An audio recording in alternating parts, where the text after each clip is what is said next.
Welcome to another episode of Beyond the Sermon. I am John Barolo, the Director of Discipleship here at Hyde Park. And I'm Magrey deVega, the Senior Pastor, and I just got to say, how fun is it for you, John, to do a first time Beyond the Sermon with me? This is a real treat. Thank you, first of all, for the amazing work that you do. I mentioned in the sermon, if you happen to watch it, that we had our Disciple Bible Study students graduate a couple weeks ago, and you've just done an amazing job, not only shepherding that particular program, but all of our small groups. And so it seems very timely as we are talking about Philip's journey of belief that we have you on board to ask some questions related to the sermon. So thanks. Thanks, Magrey. So my first question related to your sermon about Philip is when you say, just show us God, right? That's a question that most of us have asked at some point in our life. So that's where I want to start. Can you take us to a moment in your own life when you really needed God to show up? Not the polished version you might tell us from the stage, but some real one where the answers didn't come fast and maybe the answers still haven't. And that can be okay, because sometimes it's okay to live in the mystery. So I think part of being human is having those existential moments when you realize there is a limit to your ability to comprehend something.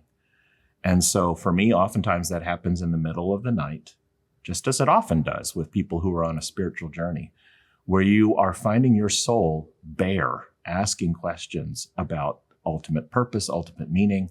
I can think of several times in my life when I've just been lying awake in the darkness at night and going, God, where are you? I really need some evidence of who you are. Now, I don't expect to see an actual apparition or something visual show up. It's not like I was literally asking what Philip was asking Jesus, which is, I need to see your face. Like, I need to see a body in the room. That's usually not what we ask when we're having these kinds of existential crises. What we are looking for is a presence of God in our lives, like in the depths of our soul, like some recognition that there is something meaningful and something real beyond what we can experience in the moment. I have had those moments, and I just want to dispel the notion that simply being a pastor with certain credentialing means that one is immune to those kinds of things. I have them, and this is not to offer any toxic positivity, but I can say that as you move through those moments, you actually become stronger in your faith if you will simply move through them and accept and acknowledge those hard moments in your life. What about you? Have you had those kinds of moments for yourself? Yeah, I think there's times where you're going through the daily grind, you're going through life, right? Trying to get things done with your house, your family, your job, and maybe you wonder, am I spending enough time with God? Am I spending any time today? Even if you think you're spending time with God, but yet you don't really sense God's presence with you in that moment. Right. I know I've been there some days. Maybe some of you have been there with times like that. It may not be a crisis moment. It may be those mundane times where things are just busy, no matter what life stage you're in. Yeah. And so what Philip realizes in John's gospel, that was really the heart of my sermon, if you had a chance to watch it, is that sometimes we can be the very evidence of God that we are looking for through our own commitment to practices of doing the hard work that Jesus calls us to do. But I will say, as one who just preached that sermon, there is a guardrail to that. I mean, there has to be a caveat to a sermon like that, which means that finding evidence of God is not simply performative. Like, you can go so far with what I said in that sermon to where you can just turn God into a vending machine. Like, if I do the right things, if I follow the right prescriptive actions that Jesus is commanding of me, then I will see God, which is essentially what Jesus told Philip. But you can't go too far with that. There is still a point where God is still beyond our ability to manufacture anything or to understand completely. And that's where faith comes in. It is a real delicate balance that makes faith challenging, but also makes faith necessary. And both of those things are really important to navigate together in life. So it's funny you bring up vending machine. Okay. I was here when Magrey came back on staff as our senior pastor in July of 2015. Right. And I remember for either your first or it was the fall series that year. In the early part of your time back, there was a sermon that Magrey preached that was God is not a vending machine. Right. And we had an actual vending machine on the chancel in the sanctuary here. And I don't remember if it was plugged in or not, but I know you at least, illustrated pushing the button when you want to get something. Right. And the part of the point of it was to challenge our ideas of God and some of these rigid things that we have. Right. And I know in my own life, there have been times that I've been challenged on beliefs that I once held very strongly. Right. And maybe some of you have gone through any type of deconstruction or questioning or reconstruction. For me, one of the big ones was in the late 90s, early 2000s, a lot of my faith, whether I realized it or not, was based on the Left Behind books and movies. And again, even if it all wasn't, it was still there that really the whole point of this thing, this belief in Jesus, was so that I knew I was going to go to heaven one day and not somewhere else. It was, fire insurance, stuff like that.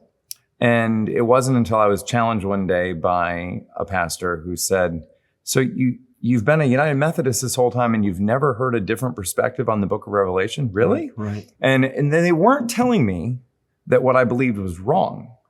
They just wanted me to hear that there was another way to think about it. And to me, that was freeing. That was opening. Right. Because they weren't trying to criticize my belief. Right. They were trying to open my mind that there might be another way to also see it. And so I started voraciously reading about that. And I remember I picked up a book by Tony Campolo and Brian McLaren at the time that they went back and forth debating different issues and things. And one of them was that. And then I picked up another book, and it really helped me see the book of Revelation as a book of hope and not fear, and to learn that language was code. And I could go on for an hour just on Revelation. But that's an illustration of my own life where something that I once held as rigid all of a sudden became not just hopeful, but also the challenge for me was,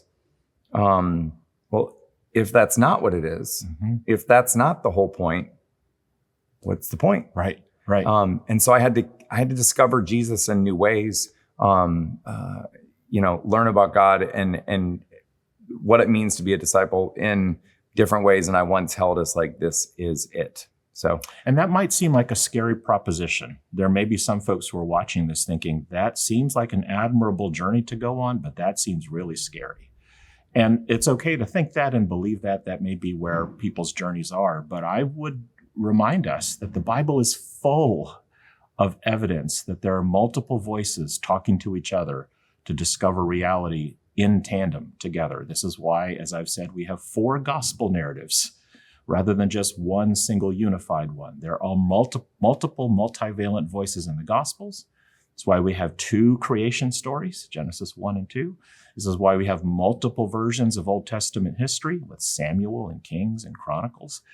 All throughout the Bible, we have lots of different voices that are teasing around the central truths, but translating it to different contexts, different people in different times. It's why, quite frankly, you are such an ideal person to be serving this church in the role that you are. I want you to know that whenever I meet with new members in the new member class and I get to hear their story as to why they've come and joined us here at Hyde Park, much of it is because they resonate with what John has said, that they're looking for a safe place to stretch their faith, to navigate what is essential and what they need to hold on to in terms of the core Christian beliefs that have carried us for 2,000 years, but also to see what's permeable, what's malleable, what's flexible. And they have found that place here at Hyde Park. This is not to put in an advertisement for this church, but it is to remind us that God is at work wherever we are in whatever part of our spiritual journey. So I'm grateful for you and for the work that you do and for the story that you bring to all of us. Thanks, Magrey. Let's have one more question, then we'll wrap it up. So I've got another question here. So Jesus tells Philip that anyone who follows him will do even greater works than he did. That's a staggering claim. Yeah. But for the average person watching this, somebody whose life is mostly carpools and deadlines and a couple of difficult coworkers, or maybe they're discerning what their next step is in retirement. Right. What does doing the work of Jesus actually look like on a Wednesday afternoon? Not the heroic version, but the small, ordinary, just the real stuff. That's a great question. So in my prayer time this past week, I came up with a phrase from one of my scripture readings that goes like this: what is particular is expansive. And what I determined by that phrase is to say that some of the greatest, most impactful things that we have seen God do throughout history have happened in the most finite, particular, singular moments. And as I look at my own life and some of the grand trajectories that my life has been on one way or another, they've all started with singular particularities that didn't seem so significant in the moment. But one little moment of intentionality can actually change the trajectory, sort of that whole vector philosophy, that what you do in a singular moment can in the long term be a more expansive, impactful thing. And so I would say to the folks who are waiting in car lines and sitting in cubicles and thinking through bills and pondering retirement, every single one of those moments matter. And that's why mindfulness is so important. You can experience God in every singularity. And when you just consciously make one small choice to align yourself with what God wants you to do, that will have an expansive impact eventually down the road. So thank you. Hey, this has been fun. And I'm grateful for you, and I'm grateful for all of you who continually join us for these Beyond the Sermons each and every week. Once again, I'm Magrey deVega, the senior pastor. I'm John Barolo, the director of discipleship. And we'll see you next time.